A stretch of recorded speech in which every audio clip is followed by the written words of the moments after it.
the only time I ever heard the story, it was something like 2006, I heard it. Who stole your bag in Germany, I think it was in 2002?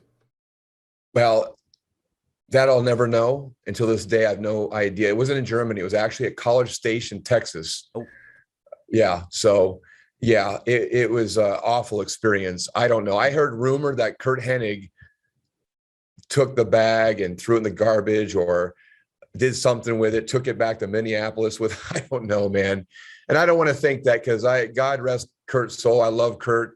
And I was, it's so ironic that I looked up to him. I met my dad and his dad were great friends, Larry the Axe Hennig. I met Curt when he was a young, I think 19, 20-year-old. I was a younger kid then in Portland, Oregon, when those wrestlers would come through the territory. I worked with Curt, in WCW with that cheesy moniker, stealing his gimmick basically. But I just have so much utmost respect for Curt Hennig, and to think that he might have been behind that was just heartbreaking. Please don't tell me that, and I never know. He never admitted anything. I mean, he said, no, I had nothing to do with it. Because everyone approached him on that.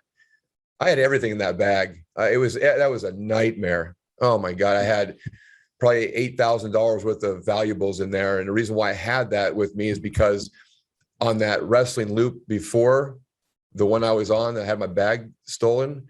I had gone back to Boise, Idaho to visit some old friends, my college wrestling coach and his family.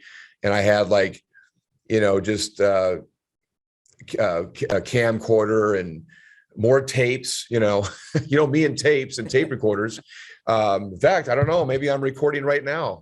Well, I certainly am. I can guarantee you that at least. Huh? I certainly am, so I can guarantee you that at least. So anyway, I don't know. I hope not. But that bag never got recovered. And I had ID, money, credit card. It was just a nightmare to go through that. I was after 9/11 too. And I had to travel from, I think either flew out of Houston or Dallas back to Tampa where I lived at the time. And it was just so weird to go back with my carry-on was missing. I had everything in there. So that was, I want to think that Curt had nothing to do with it. That some scumbag at the airport stole it, and hopefully they got some value out of it. Randy Orton said that he thought it may have been Curt, but he didn't know he wasn't there. But was there any ribs that Curt Hennig did on you that you can definitely attribute to him? No, I mean, other than just him acting up in the ring and making goofy faces at me when I'm trying to be serious. And he and I tagged together. We were actually in England, I believe, working against the Hardy Boys. And he was supposed to be on the ground selling. I was supposed to be over there concerned to help my partner up. And he's making these goofy faces. And I'm trying to not laugh. And he was just, nothing that really stands out other than him just being a clown and trying to make me laugh. And he said he loved my dad and he grew up around my father too. My dad knew Curt when he was just a little kid, when he'd probably go over to Larry's house or they'd travel together. He had little Curt Hennig running around, so I think there was that bond or mutual respect just for the second generation thing that existed between him and I. Well, let's blame Randy Orton then, because he was quick to pass the blame on somebody else. So let's say he stole it. Hey, and if that's true, that's a storyline in itself because he's the legend killer and I'm all about embracing legends.